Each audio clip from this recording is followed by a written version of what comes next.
జై కాంగ్రెస్. ఏదైతే నిన్న బడికెల శ్రావణ్ అనే ఒక బద్మాష్ నిన్న మా గౌరవ ఎమ్మెల్యే గారి పైన అనుచిత వ్యాఖ్యలు చేసిండు, అలాగే గౌరవ మంత్రి గారి పైన, అలాగే ఎంపీ గారైన గడ్డం వంశీ గారి పైన స్థాయికి మించిన మాటలు మాట్లాడే అవసరం మా శ్రావణ్. నీ బతికెంత, నువ్వెంత, నీ నీచ చరిత్ర బెల్లంపల్లికి తెలియదా?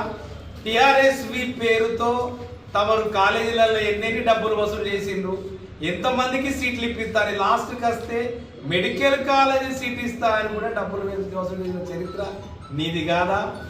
అయ్యో నన్ను మమ్మల్ని దగ్గర రాణిస్తున్నారని చెప్పి చెప్పుకున్న సందర్భాలు మర్చిపోయినాయా? నువ్వొచ్చి ఇలా మా ఎమ్మెల్యే గారిని విమర్శించే స్థాయి, మా ఎమ్మెల్యే గారి కాలు గోటికి కూడా సరిపోన కొడక, ఏం తమాషా చేస్తున్నా? స్థాయి మా ప్రభుత్వాన్ని, మా ఎమ్మెల్యేని ప్రశ్నించే స్థాయి. 2016-17లో పాపం ట్రాలీ నడుపుకొని జనజీవం సాగించే వ్యక్తిని కొట్టి 10,000 రూపాయలు పట్టుకోపోతే నీ మీద 2016-17 నీ మీద పట్టం పోలీస్ స్టేషన్ దొంగతనం కేసు నమోదైంది, నిజం కాదా అని నేను అడుగుతున్నాను. అలాగే ఆ బూడిగడ బస్సులో తాగిన మత్తులో తమరు పోయి ఆయన కారద్దాలు పగలగొడితే నీ మీద వంటలో పోలీసులు కాంప్రమైజ్ మరి కారు కొట్టి 10,000 రూపాయలు ఇచ్చి కాంప్రమైజ్ చేసుకున్నమాట వాస్తవం కాదా? ఇలా సీట్లు ఇప్పిస్తా అని చెప్పేసి నువ్వు డబ్బులు వసూలు చేసి ఇలా బెల్లం స్థానికుడిగా మాట్లాడితే దానికి సంతోషం.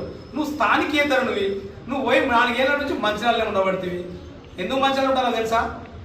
చేసిన అప్పులు లేడ ఇంటి మీద ఖర్చు కొడతారు అని చెప్పేసి అప్పుల బాధకు బెల్లంపల్లికి ఖాళీ చేసిపోయిన నీచ చరిత్ర నీది. నువ్వు వచ్చి ఎమ్మెల్యే గారిని, మంత్రిని, ఎంపీని విమర్శించే స్థాయి, తొడగొట్టి నువ్వు ఛాలెంజ్ చేసేంత స్థాయికి నువ్వు వచ్చినావా మిస్టర్ బడికెల శ్రావణ్? అవాకులు చెవాకులు మెప్పు పొందాలనుకుంటే అది మీ పర్సనల్గా మీరు వ్యక్తిగత విమర్శలు మీరు ఏంటన్నా చేసుకోండి.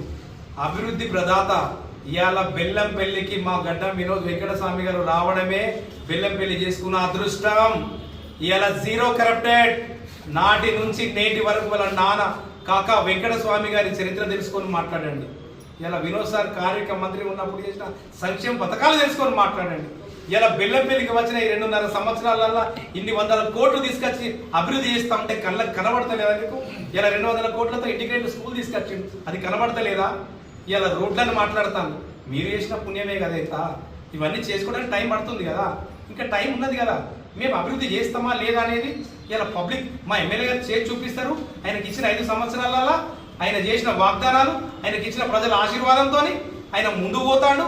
ఇలా అభివృద్ధి పదంలో బెల్లంపల్లి 119 నియోజకవర్గాలలో బెల్లంపల్లి నంబర్ 1 పొజిషన్లో నిలిపే దిశగా ఇలా మా ఎమ్మెల్యే గారు కృషి చేస్తూ ఉన్నారు, మా ఎంపీ గారు కూడా కృషి చేస్తూ ఉన్నారు, ఇలా మా మినిస్టర్ గారు కూడా మాకు సహకరిస్తున్నారు. దానికి నీకేదో వచ్చినట్టు నువ్వేదో ఎవరి మెప్పు పొందాలని చెప్పేసి ఇలా ప్రభుత్వ సంక్షేమ పథకాలని చెప్పి వివరిస్తా ఉన్నావు. ఇలా ప్రజా పాలన చూసి ఓర్వలేకనే కదా మీ కళ్ళు చిమచిమంటుంది. ఇలా మీరు మాట్లాడే స్థాయి మీకున్నదా?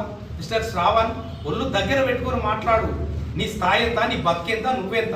నువ్వు మమ్మల్ని విమర్శించే స్థాయి అనేది నీకున్నదా? ఆ స్థాయి నీకు మేఘ నమ్మల్ని అంటే నమ్మడానికే టైం సరిపోతుంది. నువ్వు ఇంకా మాట్లాడే స్థాయి ఉన్నదా నీకు? 1 వేలు చూపెట్టినప్పుడు 3 ఏళ్ళు మనకు కనబడతాయి బిడ్డ.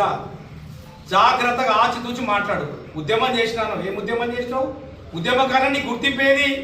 నీ ప్రభుత్వం 9 సంవత్సరాలు ఉన్నప్పుడు నీ గుర్తింపేది? ఏమిచ్చింది నీకు ఉద్యమంలా? ఉద్యమకారుల మేము 2001 నుంచి 2023 దాకా చేసినాం. మీరు చేసిన మోసాలు తట్టుకోలేకనే ఇవాళ రేవంత్ రెడ్డి గారి ప్రభుత్వం రాబోతోంది. ఈ ప్రభుత్వాన్ని నాశనం చేయాలని కంకణం కట్టిన ఉద్యమకారులందరం కూడా ఇవాళ కాంగ్రెస్ పార్టీకి వచ్చినాం.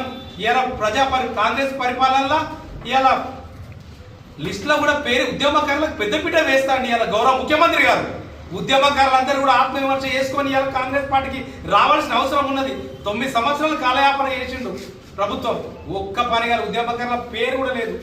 ఇలా ప్రజాపదంలో ఉద్యమకారులకు మీరు కేసులు ఉంటే చెక్ చేసుకుని ఉద్యమకారులకు ఒక కమిటీ కూడా వేయడం జరిగింది. ఇలా ఉద్యమకారులను గౌరవిస్తున్న పార్టీ కాంగ్రెస్ పార్టీ కాదా? ఇలా తెలంగాణ రాష్ట్రం ఇచ్చిన పార్టీ కాంగ్రెస్ పార్టీ కాదా? సోనియా తల్లి ఇస్తేనే ఇలా తెలంగాణ రాష్ట్రం వచ్చింది. చెప్తున్నాం బిడ్డ, అనవసరంగా నువ్వేదో మాట్లాడినంత మాత్రాన హీరో వైపు నువ్వు ఎంత హైట్ ఉన్నావు గంతే ఉండు, నువ్వు ఎంత చేసినా పొడుగు పెరగలేవు, కానీ నీ హైట్ గంతే, నువ్వు ఎగిరెగిరి దంచినా గదే కూలి, ఎగరకు దంచినా గదే కూలి. నీ స్థాయికి మించిన మాటలు మాట్లాడకు తమ్ముడు. శ్రవణ్ ఒళ్ళు దగ్గర పెట్టుకొని మాట్లాడు. అట్లనే ఇంకో మాట కూడా మాట్లాడినావు, ఏదో కాంటకాడికి వస్తా, వాళ్ళు వస్తారా వీళ్ళు వస్తారా అన్నారు. తొడగొట్టి బరాబర్ మాట్లాడిన మావాడు, బరాబర్ తొడగొట్టినట్టే మాట్లాడాడు, బరాబర్ తొడగొడతాం కూడా. మేము అభివృద్ధి చేస్తున్నాం, బరాబర్ చేసి చూపిస్తాం. నీకు దమ్ము ధైర్యం ఉంటే నువ్వు అన్నావు కదా ఓపెన్ ఛాలెంజ్ చేస్తాను, డేట్ నువ్వు ఫిక్స్ చేయి. ఇదే అంబేద్కర్ చౌరస్తాలా డేట్ నువ్వు ఫిక్స్ చేయి, నీ వాళ్ళని తీసుకొని రా. మా పార్టీ పరంగా మా పార్టీ నాయకుల మందరం వస్తాం. మీరు చేసిన అభివృద్ధి ఏంది, మేము చేసిన అభివృద్ధి ఏంది, 9 ఏళ్లలో మీరు ఏం చేసిండ్రు, ఈ 2.5 సంవత్సరాల్లో మేమేం చేసినాం, ఓపెన్ సభాముఖంగా పబ్లిక్ లో చర్చ పెడదాం, చూసుకుందాం, ప్రజల సమక్షంలోనే తెలుస్తాం. అంతే తప్ప చిల్లర రాజకీయాలు మానుకోవాలని హెచ్చరిస్తా ఉన్నాం మిస్టర్. నీకే కాదు ఇంకొంతమంది కూడా చెప్తున్నాం. చిల్లర రాజకీయాలు చిల్లరగా మాట్లాడి ఏదో ఎమ్మెల్యే గారి మీద మేము కామెంట్ చేస్తే హీరో అవుతామంట. బిడా హీరో కాదు, 0 వేసి పడేస్తాం. ఒళ్ళు దగ్గర పెట్టుకొని మాట్లాడితే మంచిదని చెప్పేసి హెచ్చరిస్తా ఉన్నాం. జై కాంగ్రెస్.